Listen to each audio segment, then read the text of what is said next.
right, it's 12:05. So good afternoon, everyone, on this bright and beautiful Valentine's Day.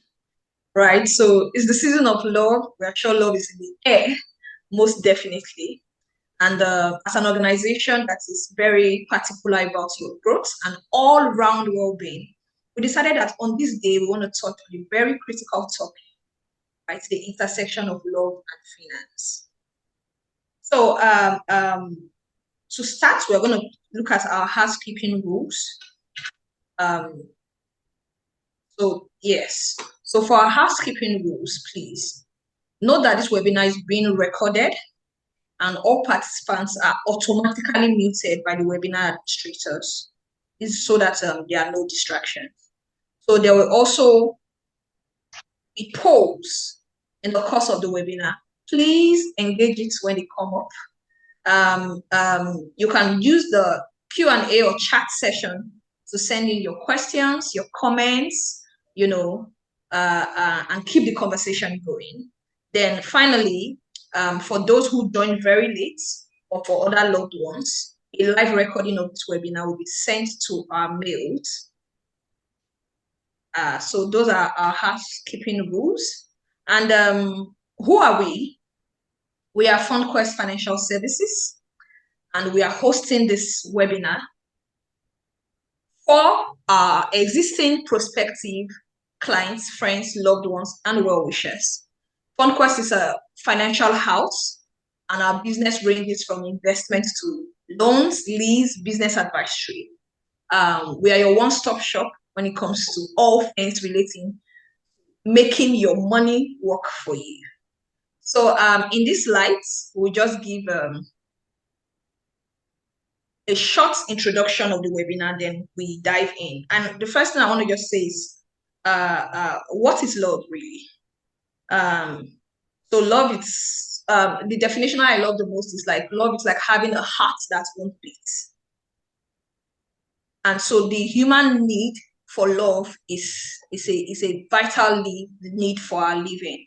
However, statistics has shown that money issues is the third leading cause of divorce. That is right behind infidelity and incompatibility.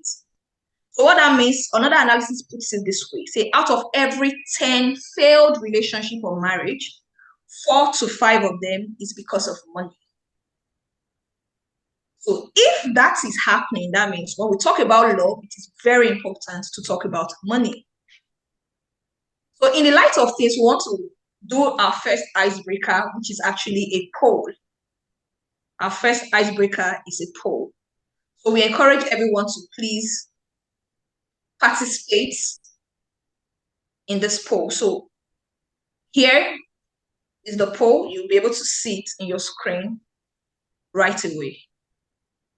So it says, love or money, which would you go for first? Love or money, which would you go for first?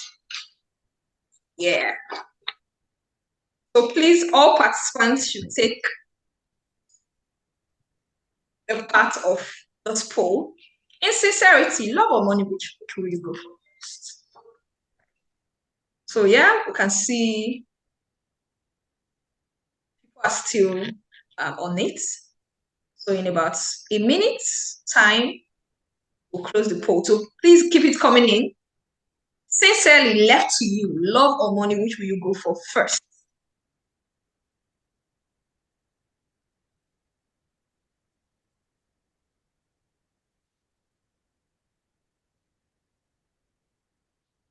All right. So once it's 12:10, we'll close the poll. So we're still going to leave it open for for some few seconds while we look forward to that answer. Love or money, which would you go for first? All right, so thank you, everyone. And we're going to end the poll at this junction, and we're going to flaunt or release the results. All right, so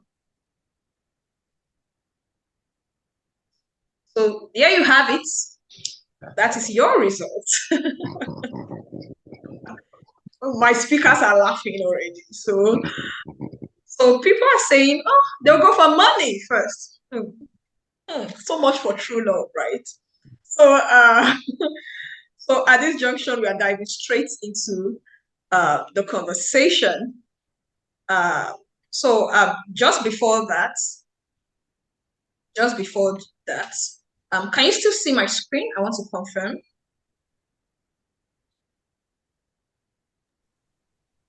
Please, if you can see my screen.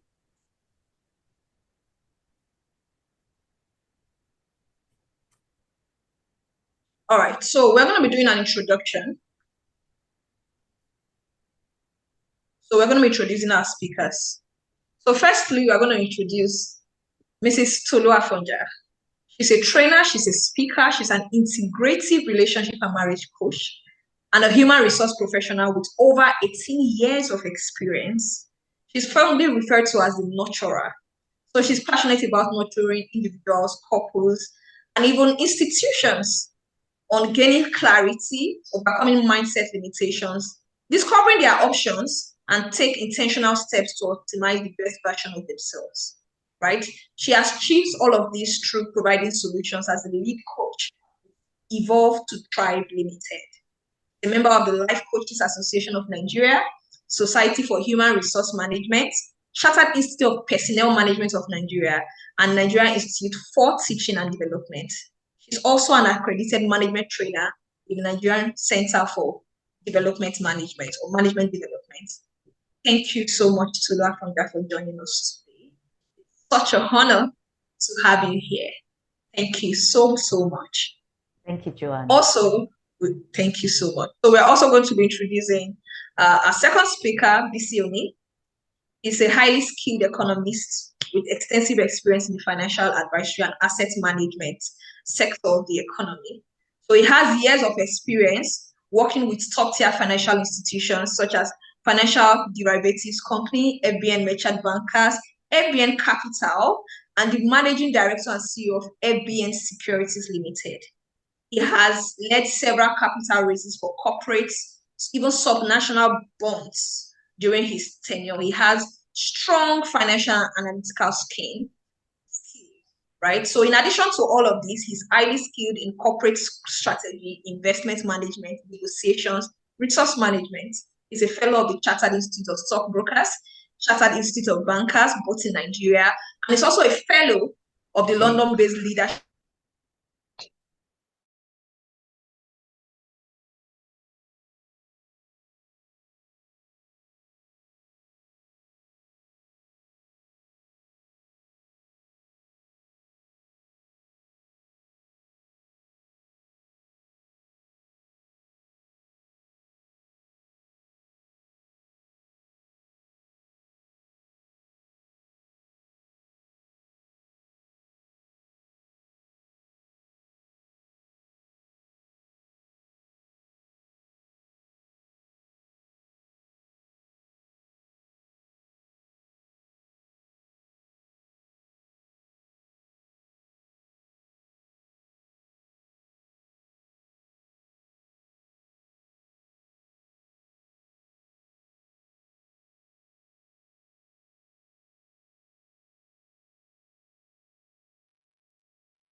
Sincerest apologies for that. I'm so sorry. But we're diving into the conversation straight up. So there's a saying that there's no romance without finance. No romance without finance. How true is this? Is it true? Is it false? And we just want to have that question to be addressed. Firstly, by Mrs. Afonja. What are your thoughts on that, please, ma'am? Well, thank you, Joanna. Thank you. I'm glad to be here with you and Mr. Bisi Oni. Thank you, FundQuest. So yes, is there romance without finance, right? True or false? As much as I don't like such questions with regards to passing into true or false, it is possible to have love without romance, and it's possible to have, it's possible to have romance without money, and it's also possible to have money without romance. So either way you want to have it, right? Any of them is possible, depending on the individuals that are involved. So it's possible to enjoy romance without finance, and it's also possible to have finance without romance. All right. Mr. Bisi Oni, relating to yes. I think we need to know the role of each before we begin to talk about is it possible to have one or another? Which one causes another? Can they go separate ways, or must they always be together? In answering that question, can there be love without finance, or romance without finance, or finance without love? We really need to know which one would you rather have, just like your poll suggests.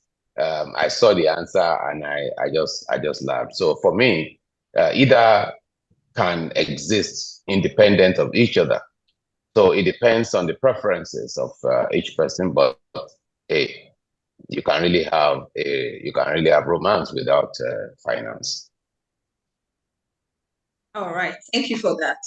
Now, like I quoted at the beginning of this webinar, right, for every 10 marriages, right, for every 10 failed relationship or marriage, 4 to 5 of them are as a result of money issues. So in light of that, can you share insights on the impact of financial stress on relationships? Mr. Bisi Oni, what starts? Okay, all right. Impact of financial stress on relationship cannot be overemphasized.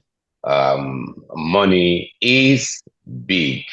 Money is important. Money is an enabler for anything that you want to do.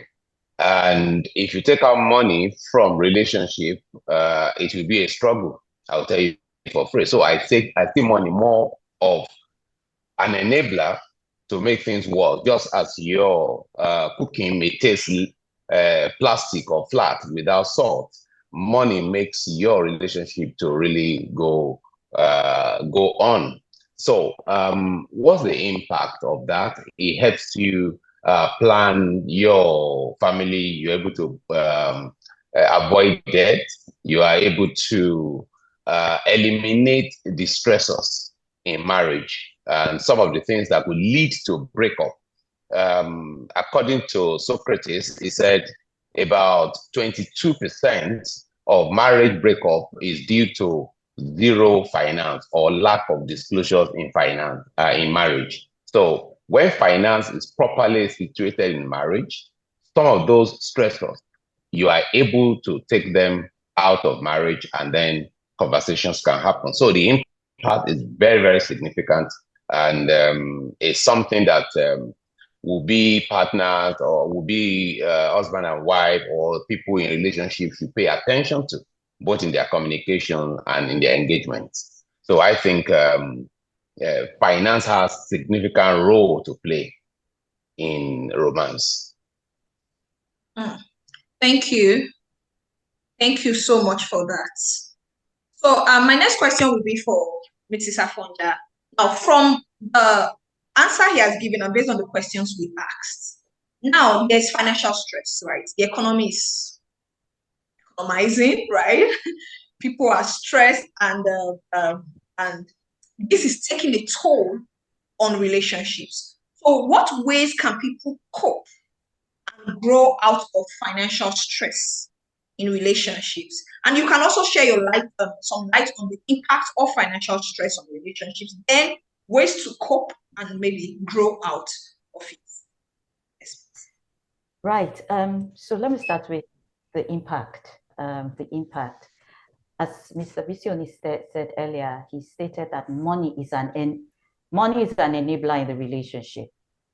And so when money is not there and we are not able to have conversations around it, then it is one of the top 3 issues that cause divorces in marriage. So the impact is first, communication breakdown, right? Financial stress leads to increased tension and arguments about money matters, about priorities. Conflict over priorities ensues because one believes that something is more important than the other, and so we are dragging what then should you spend money on. And that also comes into trust issues, because when there's financial stress, right, there's something we call financial abuse. And then there's also trust issues that ensues from that. So there's erosion of trust between the partners, especially if one feels that the other is not managing money responsibly or hiding financial related problems. And that leads to emotional strain. So there is strain emotionally with regards to worry, anxiety, and all of that. Depression may set in when there's financial stress in the relationship. And once there's this emotional strain, you're looking at intimacy is affected. So there's a withdrawal, people start to grow apart. And of course, intimacy is affected. So how do we now cope, or what measures can be put in place with regards to managing financial stress? First and foremost, open communication. Just be transparent, right? Open and honest conversations with your partner or family members about the concerns you have with regards to your finances, with regards to goals, with regards to priorities, and work as a team to address these financial challenges, or, and make decisions together as a family.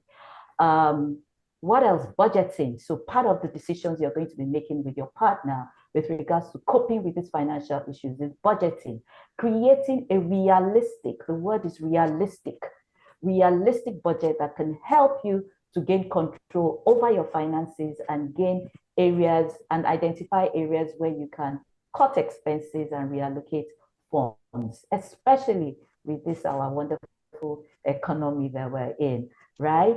And get financial education, literacy. What you don't know, ask, don't assume, because what is 100 naira today is not 100 naira tomorrow. We can see the way things are. So don't compare with the days of years ago and, thousands of years ago with today. So get financial education. Where possible, expand your stream of income, right? As much as it is possible, expand your streams of income and prioritize what is needful with regards to expenses. Prioritize what is needful with regards to expenses. I will stop here for now. Thank you. Thank you. Thank you so much. Those are insights, I'm sure, and I hope you guys are taking notes of those words of wisdom and nuggets. So the chat session is open. Feel free to drop your comments, additions, questions, or anything you have. Please drop them in the chat session. So we'll be going to the very next question. We've seen how important love is, right? Everybody wants to be loved. Humans were made to love and to be loved, right? And knowing the importance of love and the importance to do life with someone and not doing life alone. For those people here who are considering marriage or a long-time commitment, or those already in marriage, financial conversations are crucial just before you take those steps. If you can answer as bullet points, it will be appreciated. So for those considering marriage or a long-time commitment, what financial conversations are crucial for taking that step? Bullet points. Mr. Bisi Oni, first. Okay, what financial conversations? Thanks, John. I reckon, just like Mrs. Afonja said, one key variable that everyone needs to, when you are considering, whether you are in a relationship, whatever type of relationship is, especially if the one that's going to lead to long-term engagement, you need to be open in your conversations about money. Initially, and if you start early, number one is you must be open. Number two, it should be early in your conversation. It doesn't mean that you have to now open as a person to say everything about your life concerning finance or everything, but you must know certain things. What are his thoughts regarding debt, for instance? It's very important. Then two, about savings, about investment. You want to know, these are the basic things that you need to know about someone. And the spending habit as well.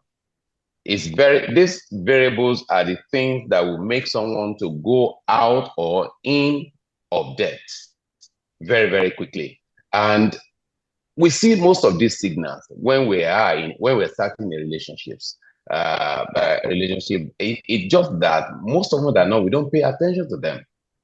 Someone that is extravagant, someone that would rather borrow to spend, to look good in the eyes of other people, will show that why you are starting that relationship. Only that, I mean, people tend to say that, oh, love is blind. I don't know about that. But those things, those signals are always in your face. It is your responsibility to pick that. So you must learn whether the person likes to create a budget, for instance. Creating a budget is key, is paramount. You are not limitless. And economy says that all resources are limited, but wants are unlimited. So you need to prioritize, you need to know is or our preference to have a budget. Budget is what keeps you straight, to discipline you. And then also to learn about what this person, is this someone that if there are nothing, can we both come together and talk around what will make us get by? Maybe to starting something, maybe a business or a side hustle, whatever it is, to hand another stream of income. Is it someone that will put himself or herself to be that, no, I'm a graduate, I can't do this type of job? So these are the certain concerns, picks that you need to talk about. But hey, from the beginning, it may not be that easy. So you need to pay attention to those variables, the budgeting, the issue of budgeting, savings, investment, multiple stream of income, and spending habits.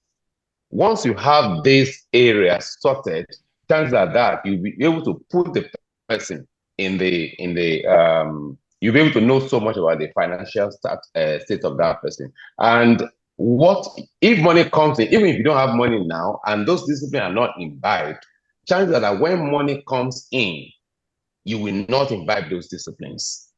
And it's very necessary. So the person who is earning, say, 100,000 today, and is not saving, it doesn't have a budget. If the person is earning 100 million tomorrow, he's not going to have a budget.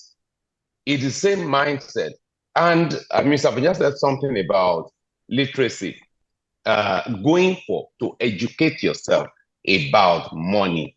It is what we don't talk about at home, it's what we don't talk about in school, it's what we don't talk about in society. Yet, it's a major pillar of success in relationships. So it is something both couples or those in relationship should get into and then make success out of it. So I will advise that you look at issues around budgeting, issues around savings and investment, issues around discipline, having a budget around it, and going for literacy, going for financial education. And if you have all this in place, chances are that you'll be able to navigate some financial or storms in the relationships. Thank you. Thank you. Thank you. Thank you so much, sir. So, Mr. Afonja, the same question for you. What financial conversations are crucial before taking a relationship to the next level? Well, it's not all about conversations. It's also about observation, right? And because in that state of the relationship, both parties are supposed to be gathering data. So even in the conversations, you're also observing how this person is behaving with regards to money, from what he says or what she says to what he or she does and how they relate with money. So the first thing is to understand this person's relationship with money. And like Mr. Oni said, it's all about how is this person disciplined with budgeting, savings, and all of that? How financially literate is this person? So understanding the person's money mindset is very important. Knowing what this person does for a living, right, is also important, right? What do you do for a living? What is the source of your income? These are conversations that a lot of people hide from each other. And therefore, those open, honest conversations are not there, right? What do you think about saving, investments? What are investments? So investment is broad spectrum. So if I was to ask you, what are your thoughts about investments, right? A lot of us read Rich Kid Poor Dad, I mean, that book by Robert Kiyosaki. But what are we doing without knowledge? What are we doing without knowledge, right? So it's important to also understand, does this person see himself or herself as a person of value? That if I lose all my money, economic something happens, it is stuck somewhere, anything can happen. If I lose everything, do I still feel that I have the value to make money, to make wealth, right? And so you also want to understand the confidence in the value that he or she has to be able to make money or wealth, and keep multiplying it to meet their responsibilities. What else? How was money treated when you were growing up?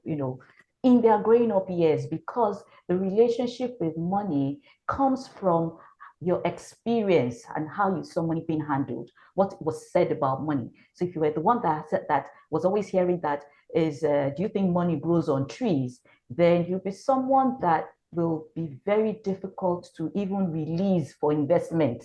You just want to see it stored somewhere, maybe in one pillowcase. You don't want the money out there. Yeah, holding it tight. And then you use all manner of belief systems to stop yourself from doing the necessary investment. So it's really important to know the money mindset that your partner is coming into the relationship with. What are their thoughts about emergency funds? Or is this something that emergency can never happen? We have all manner of beliefs around that. So it's important to engage conversations, have these open, honest, two-way conversations about money matters. And especially if you're now going to the stage of planning for a wedding, then nothing should be hidden. Thank you.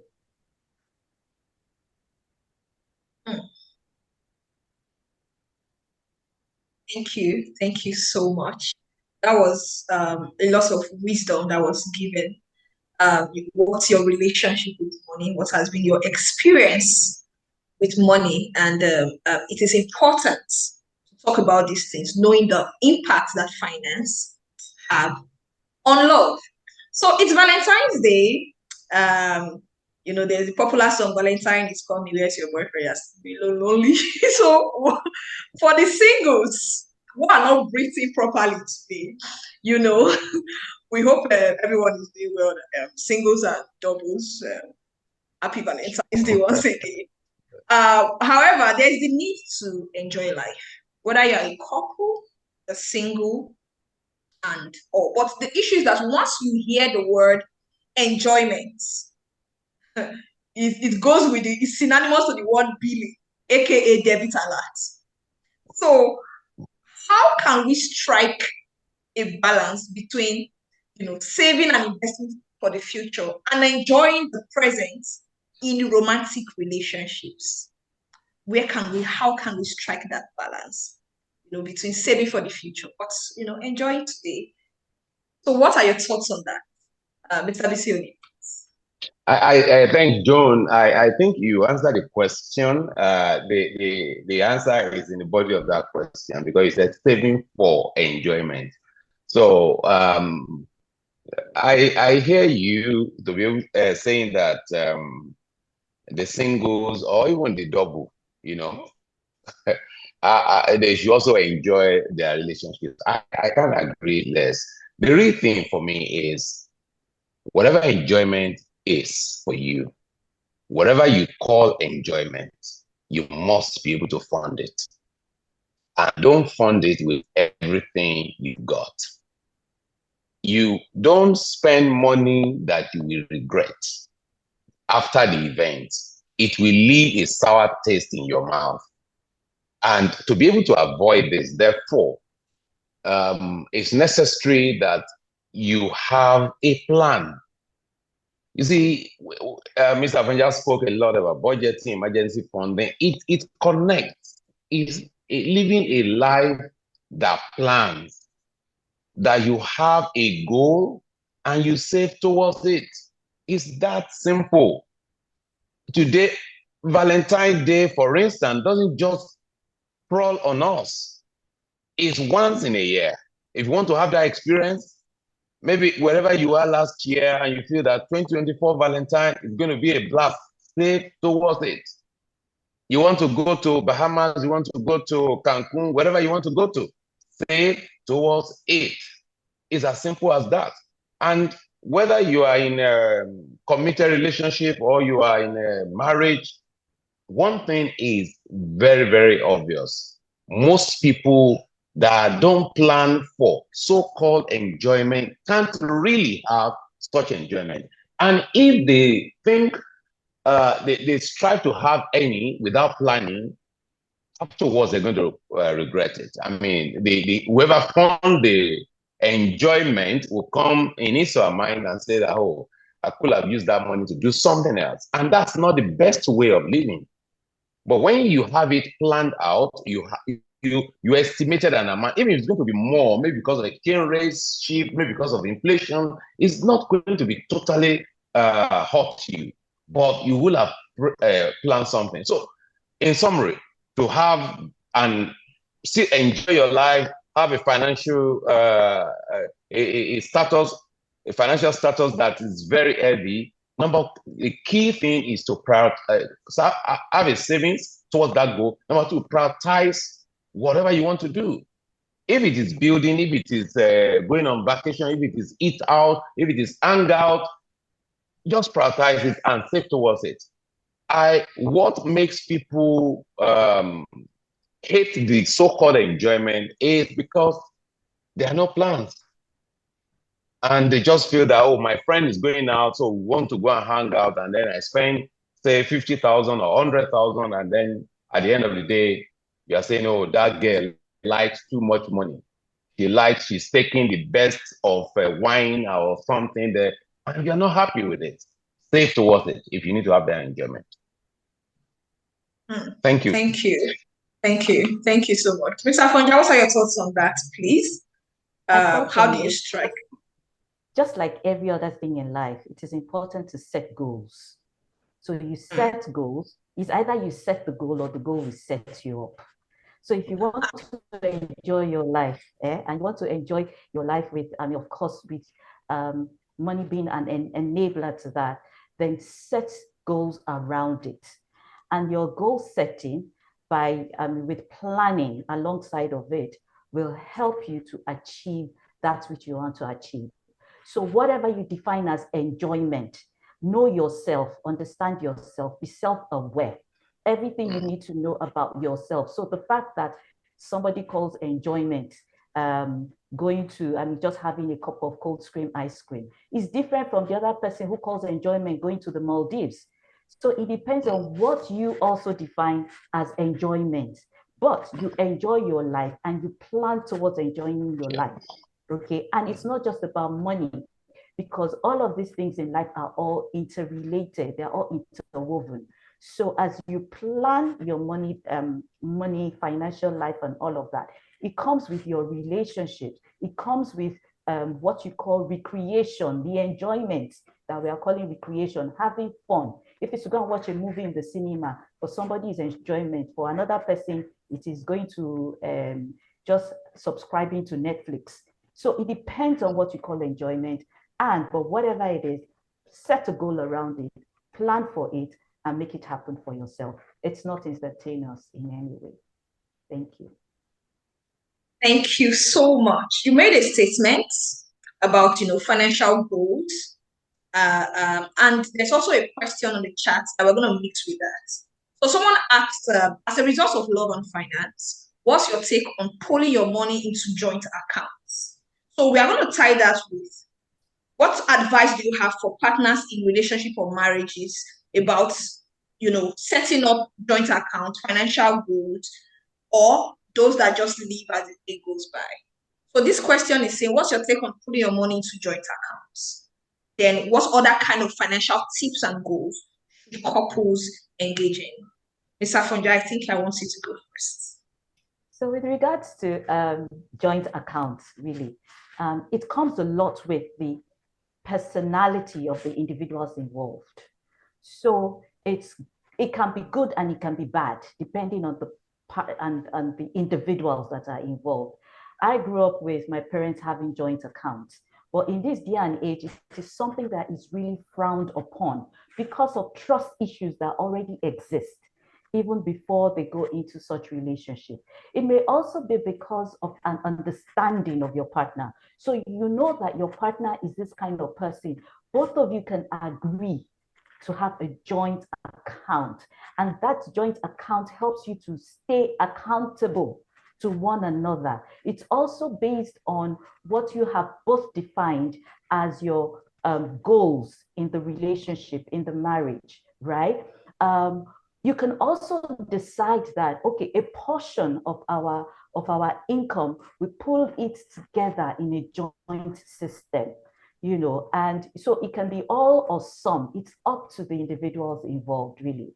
Because a lot of people also come with traumatic backgrounds with regards to money matters.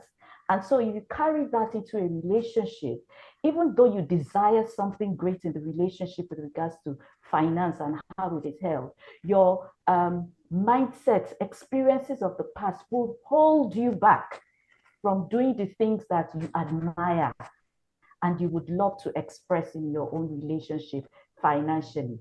So with regards to joint account, it is great. Have the conversation. If it's agreeable by both parties, beautiful, while understanding each person's strengths and weaknesses with regards to money matters. Thank you. Thank you. Sir, what do you have to say about that as well? I think Mr. Afonja is just spot on. The mindset of money is something that demands trust. And in any relationship, there's just no way you can force joint accounts. It may work for A, I may not work for B. So it depends on those two people in that relationship. And that's where, and we're assuming before you even graduate into talking about having joint accounts, it's necessary, those conversations you've been having, you are observing, you are listening, you are processing, and by the time conversation gets to issues of joint account, you already know just that you have few things that could help you say yes or no to it. And it's neither here nor there. I mean, she said something about upbringing. You are the same person from age 6 to age 60.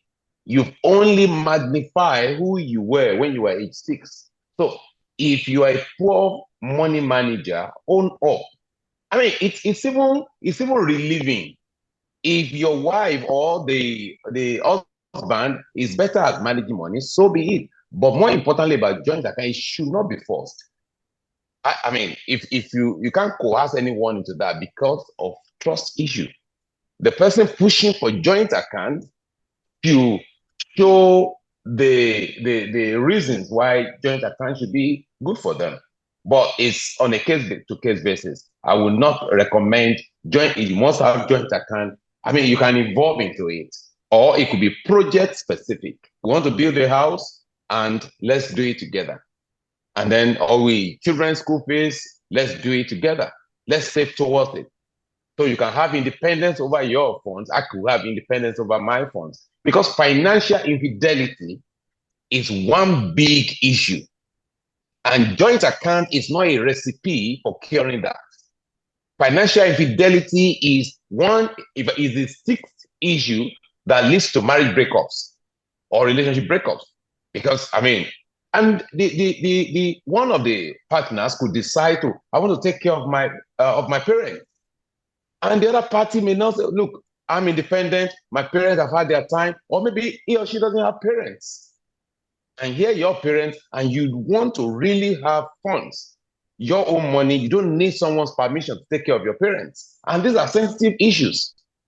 From joint account, he or she can be taken from joint account. You don't have parents, and money is going to the other side. And you're feeling that, oh, we should be thinking about buying a land, and the money is going to parents. So my recommendation is let it evolve and let it be on a case-by-case basis. Thank you. Thank you so much, sir. So yes, the importance of joint finance and you knowing your reality and working by it. Meanwhile, FundQuest, I think it would be a good time to just mention this. We are encouraging for those who know that they can take the step for joint finance. We have a Quest Duo product, right? So like Mr. Afonja said, joint account is to help you stay accountable. And like Mr. Bisi Oni said, you need this, especially for project-specific initiatives, right? So as again, just dumping money in the bank and all, you can actually have this joint co-signed venture with FundQuest, and it is an investment. So you will not wake up one day and SMS alert has taken 30% of your money, or they are missing funds there. So once you invest with us, the accrued interest is sure. So it's Quest Duo. So whether you're a couple, best friend, siblings, you can come together and have a very smart investment joint account where both and all parties are equal signings to this account. So that's something you should note right there. All right. So I think while some questions are still coming in, we're just going to ask this final, should I call it the final questions? Question rather. They say love is sweet, but with money, it is sweeter, right?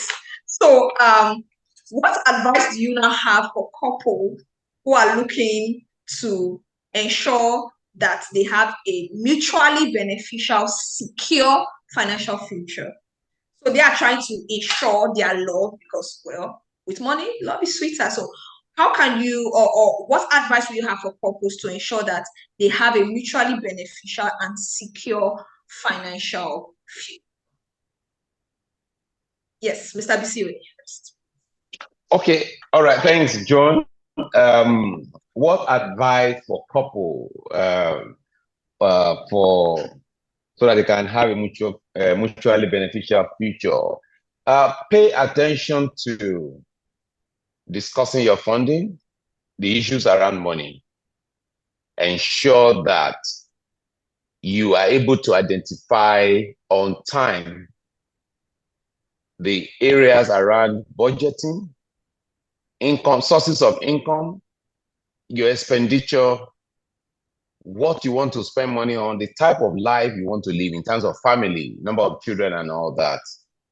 And don't live beyond your means per time. That is big. I can't remember mentioning that since we started this conversation. It's honorable for you to put yourself, whether you are in a relationship or out of relationship, or you're about getting into a relationship, you must learn to live within your income. Your income, not projected income, not future income, not promised income, your actual income. There's that tendency to want to spend on promise, to want to spend that bonus, to want to spend that from that promotion that is to be announced, that money or salary increment that is to come. Live within the actual and proven income as a couple. Number two is ensure that those income are invested, excess if it is 1 naira, 10,000, 1 million, whatever the amount, put them to work. Don't keep money in current account outside your running expenses, outside your fueling, your feeding, your house rent, all those things that you do regularly. Put excess money in an account. If it's any 200 naira per month, it is not the same thing. It is abridging inflation. It is helping you, and that is why what Joan said about Quest Duo, something that puts it. I mean, two people are in a relationship. Let me give you a scenario. Two people are in a relationship and decide to say, "Oh, I have 30,000 from my income," and the other party said, "Oh, I have 15,000. We could put that together." And even that, as small as it is, you put that in a Quest Duo account, for instance. It is a way of even understanding each other. How can this guy keep to his promise? You are not even married. You are starting something out. You say, "Oh, I can have 30,000 in my own. I can keep 20,000 in my own, 15,000. That's 45,000 every month. Clockwork. It will hit that account, and you get something. You see it grow. Month 1, 45. Month 2, 90,000. Month 2, it starts with 45 plus interest. Then it accumulates. There's nothing as powerful as compounding interest, and this is what people need to understand. It comes out of that financial literacy thing.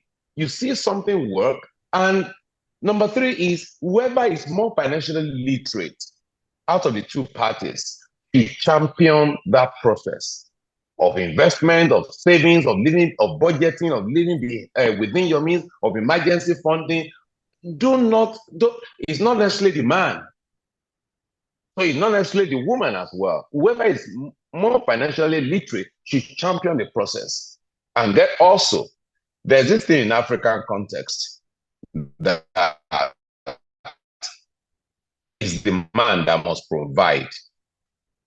Whoever, in my own reasoning, whoever has financial power should lead, but must carry the other party. It could be the lady, it could be the guy, but it should carry the other party along. This is the family income, because the husband could lose the job at a time in the course of their life. It's possible. So the woman that is now the breadwinner, or whether cake winner or whatever winner, you make sure that you bring that to the table. This is the family income. And the disciplines they imbibe from the beginning must not stop. Transparency, open communication, and eliminate financial infidelity. I cannot overemphasize that. It is not only sexual infidelity that breaks a home. Financial infidelity is as big as that, because it leads to erosion of trust. And guess what? Once trust is broken, it takes eternity to restore it. Thank you. Wow. Thank you. It's not just about sexual infidelity, financial infidelity. It's a thing. All right, ma'am, please, what are your thoughts on that? You are muted at the moment, yes. Yes. Thank you so much, Mr. Oni. That was quite profound. And I'm not sure I really have much to add to that, because the foundation really is in first knowing yourself with regards to how you relate and view, perceive money, right?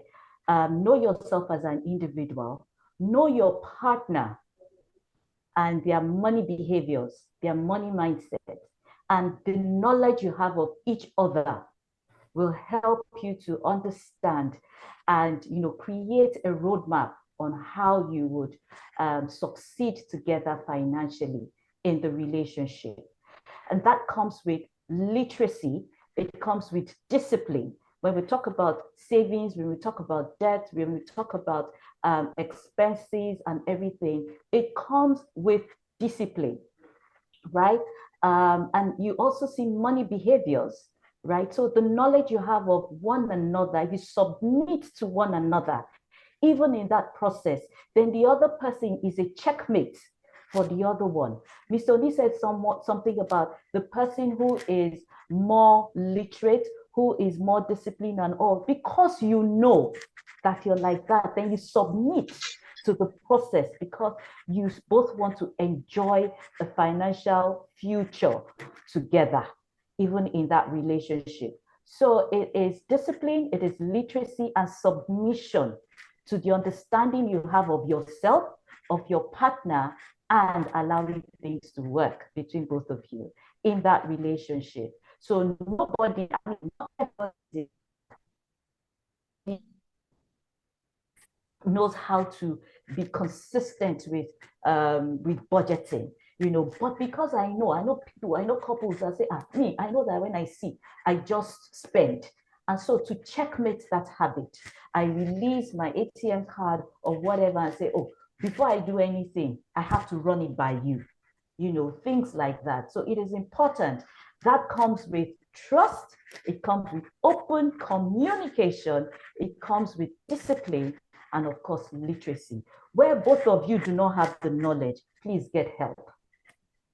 Where both of you do not have the kind of knowledge, you know, to be able to create that empowering financial future together, get help.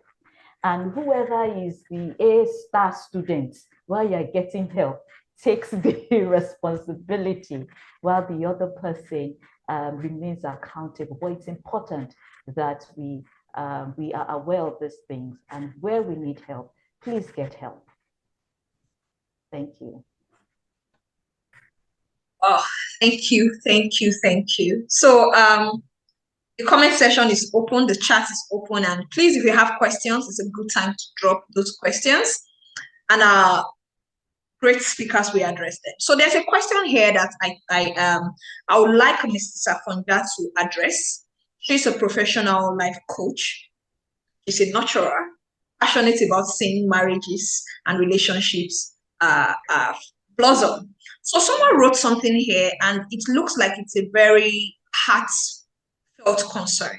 It's Francis Chinoso. He said, some people are smart in talking about what they want to do to make money or have a better life. However, there are no significant actions showing that they are really out to achieve what they have pitched. How do you manage such situations?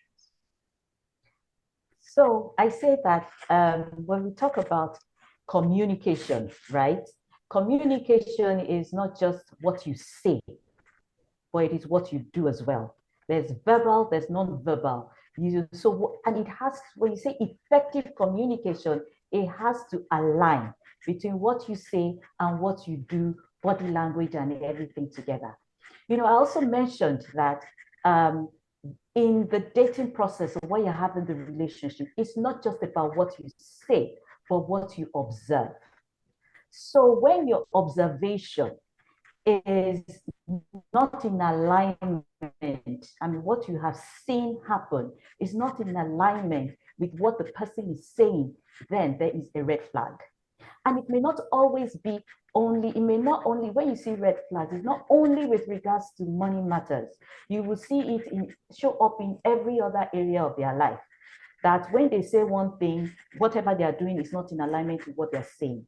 So it's interesting to say that there's potential, but even in the potential, what you're saying with regards to potential has to be seen in your actions. So if, for example, I say that tomorrow I'm going to be the richest man in the world, right? And I'm going to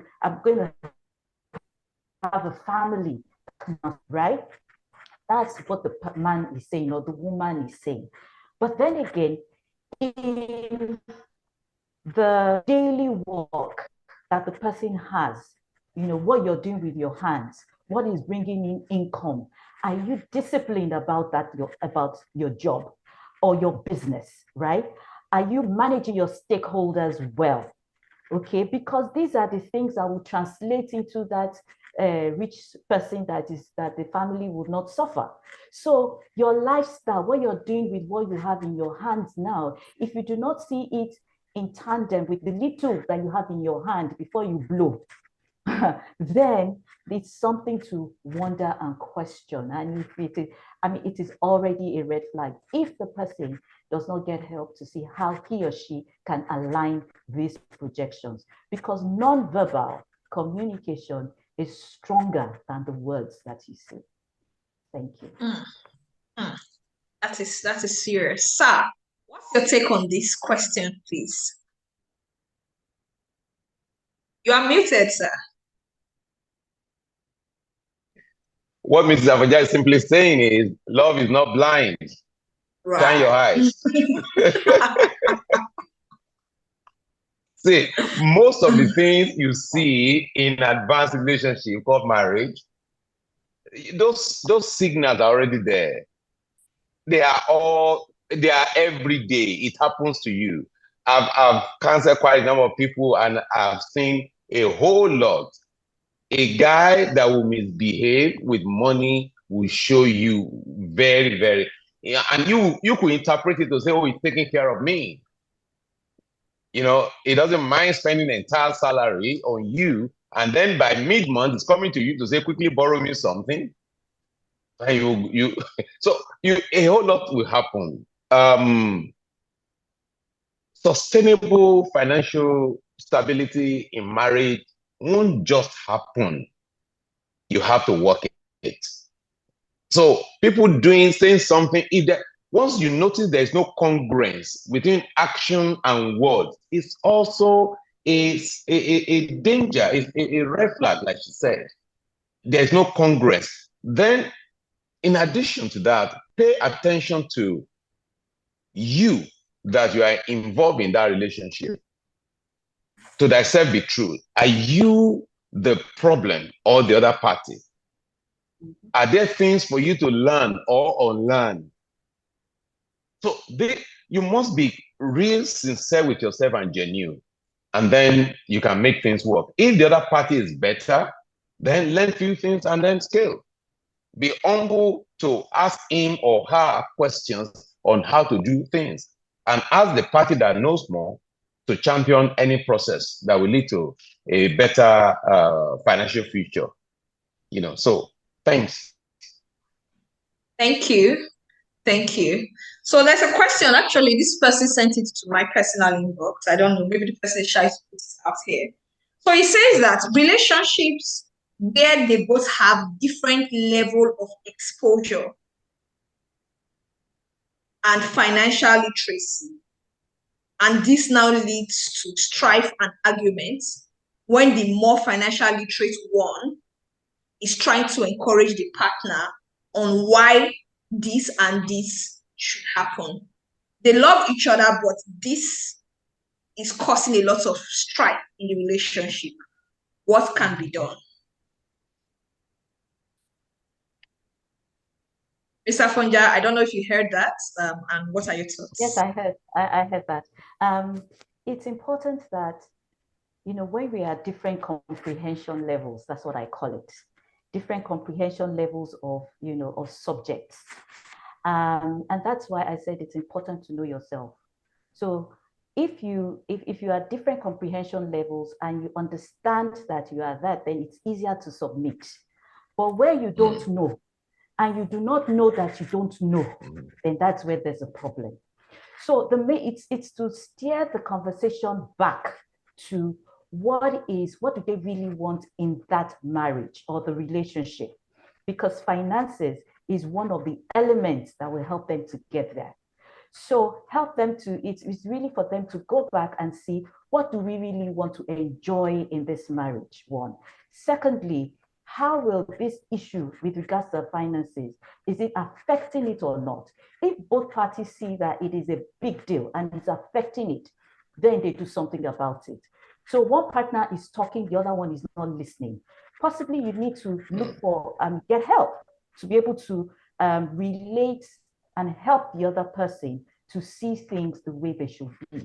But that's also assuming that the way you are communicating with your partner who is less exposed in quote, or who is less, you know, literate about finances in quote, that you're not dominating or domineering, that I'm the one who knows it. So the communication dynamics between the both of you would also say whether this person is willing to learn from you or ready to hear from somebody else. So where it is straining the relationship in that way, and you are not getting across to your partner, then get help. Because where you have professional help to come into that conversation, it's interesting that there is a light bulb that opens up when you come into such environment. Thank you. That is interesting. Thank you for that. Sir, your thoughts? It's actually a very important area of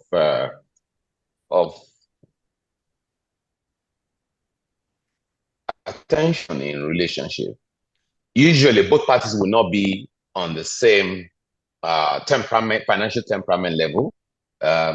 One would tend to be a little bit up, but if it is significant, if the difference, financial experiences is so significant, then before it leads to marriage, they should have certain understanding. They should have conversation. They should have some agreement. Because if they go or assume that things will just play itself out in marriage, it's not going to work. There must be, unless the person that has the financial power decides to just play it down, step down, be humble, be more submissive, whether you're a man or you're the woman. But if you have financial power and you are now and you have financial knowledge and you are now arrogant with it, it's a triple factor that could break a relationship very, very quickly. So, and it could also happen that someone could have studied to a certain level about finance. The fact that you study certain things about finance doesn't mean that you are financially literate. Financial literacy is about application of financial knowledge, not necessarily ability to teach or say. I guess that was the last person who wrote the question that was referring to ability to do and make practical difference, ability to create money, ability to manage money, ability to multiply money. Because if you don't have that mindset of money, you will not be able to do this. You can talk money, but you won't see money. So if there's that different level of financial experiences, therefore, both must really communicate. If you listen to Mr. Afonja, one word that straddled all submission was communication, making sure that both parties, if it's good for you, if both of them are yet to go into marriage. Because when you get into marriage, the marriage temperature is higher because you feel that both of you are in it, you're in that boat. Before you get into marriage, you feel that there's a lot of independence. You are still bearing your papa's name, so to say, as we say it in this part of the world. So the ease of walk away is higher in the pre-marriage. Now, so if those conversations, you could have that conversation, and there's no way you will not know. You will know. You will see. He or she will exhibit that, look, I'm superior.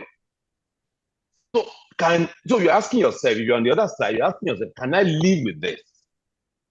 If the answer is yes, then continue. If the answer is no, then you need to have a conversation before you go too further into it. Thank you. Wow, thank you so much. This is really such an insightful session, and I'm so happy that we are having this critical discussion.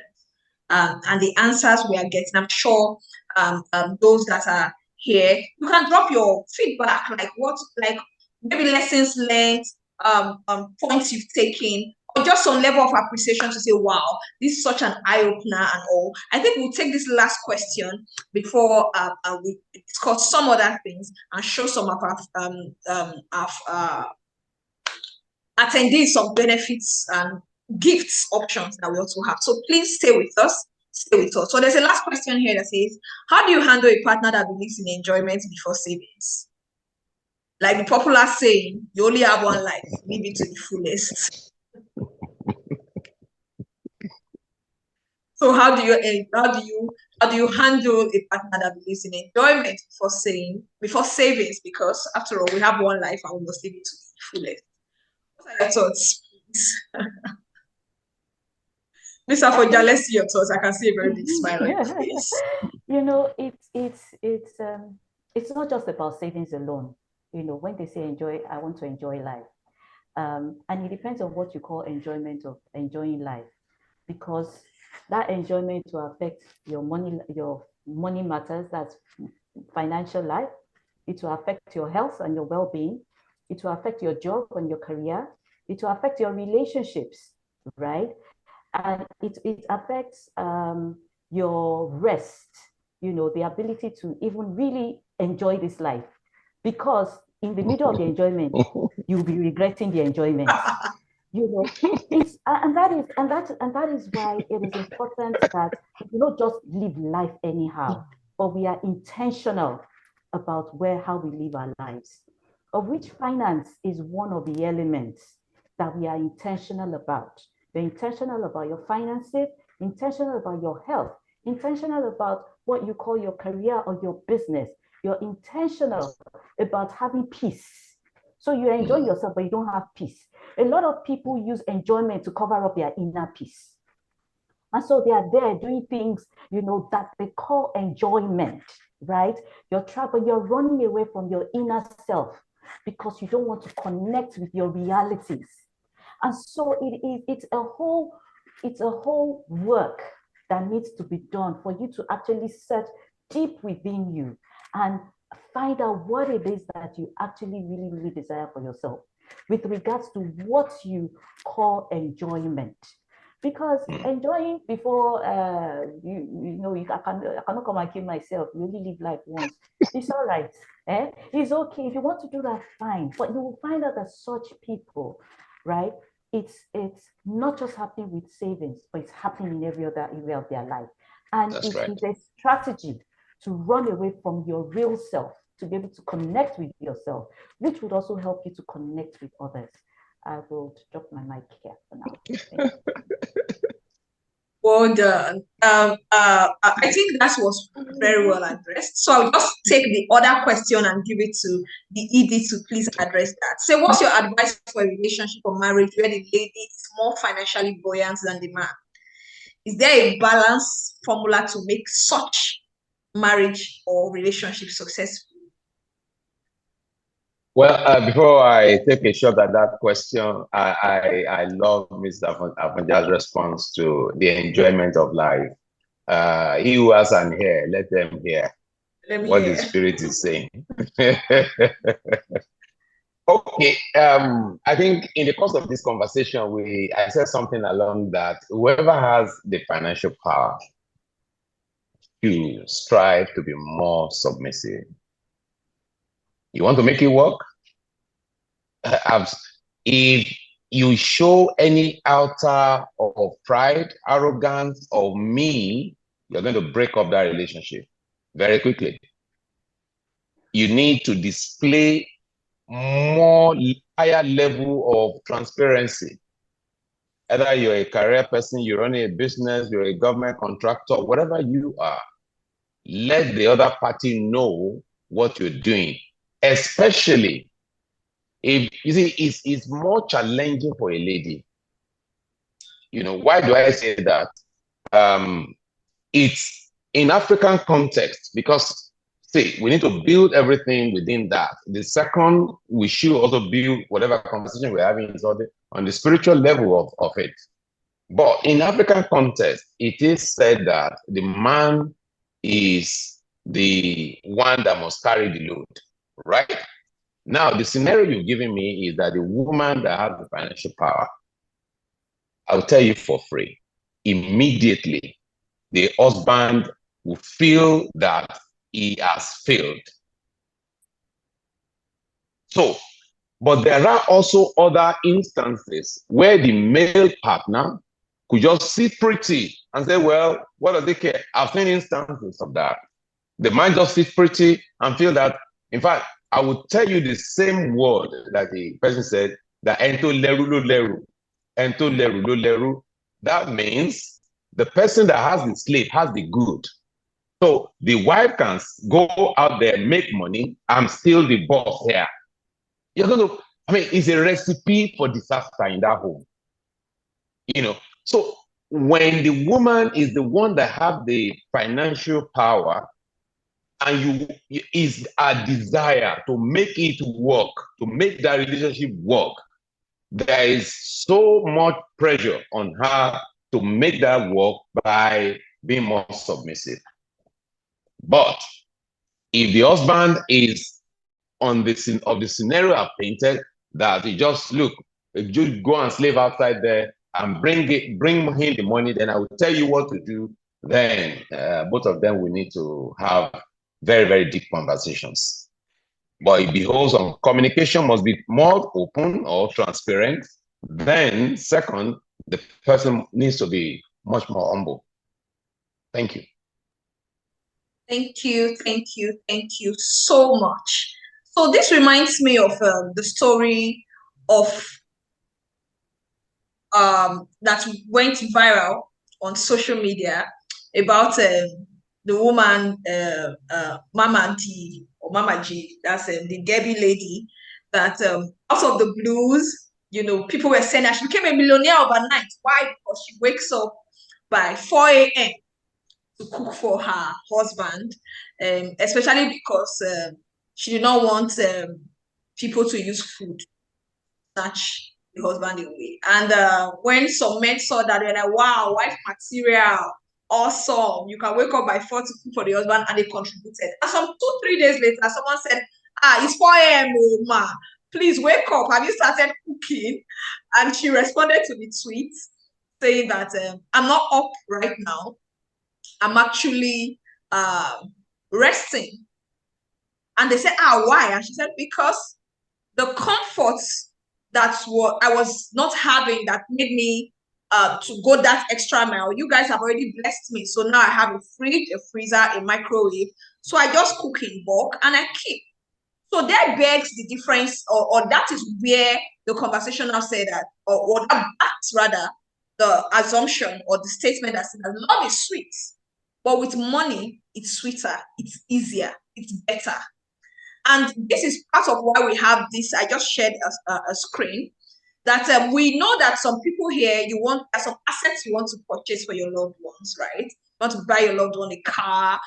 You want to have a family car. You don't want your kids to be driving public transport and all. And you don't have that means. So that's part of what we at FundQuest have for you. So are you a salary earner? Are you a business owner? You can actually buy that asset and you just pay small and small and small for 24, even 48 months. Now, the good news about this is that we all know what is going on in the economy. So what you want for today, in 2 months' time, going for that same product, you will see a different price entirely. But if you can purchase this now and pay over time, you are buying it at this current price. So it's something you want to take advantage of. It said love knows no bounds, neither do our loan and lease options. Even our investment options knows no bounds. So we just want to say that we appreciate you all for joining. Reach out to FundQuest for any of your financial needs. Thank you to Bisi Oni once again. So if you have personal and relationship questions for her, please do well. Follow her on social media, Evolve to Thrive Coach, and Tolu Afonja on LinkedIn. And lastly, we just want to say thank you to everyone for joining us today. We already saw some compliments saying, well done, well done. This is something that you should listen to again and again. And for those that attended, you'll be getting a mail of the recording of this session. So any last words before we call it a day? We'll just go from Mr. Afonja, Mr. Bisi Oni, and we'll call it a day. Last words, please, Mr. Afonja. Thank you so much, Joan. Thank you, Mr. Oni. Well,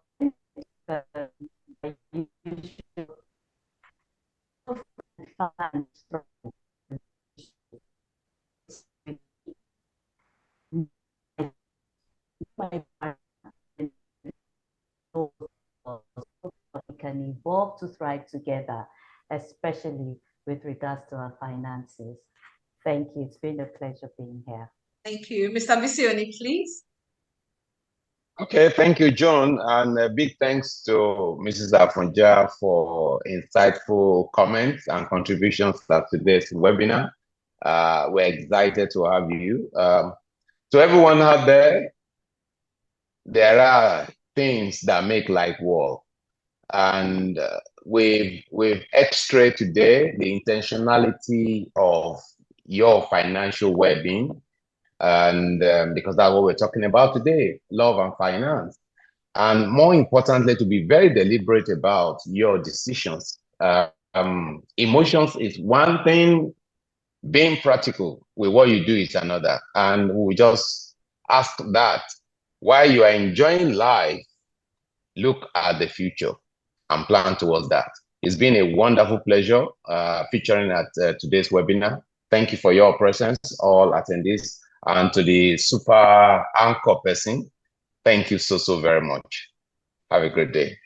All right. Bye, everyone. Happy Valentine's Day once again. And stay prosperous and keep on loving. Bye, everyone. Thank you so very much. Bye. Bye, everyone. Thank you.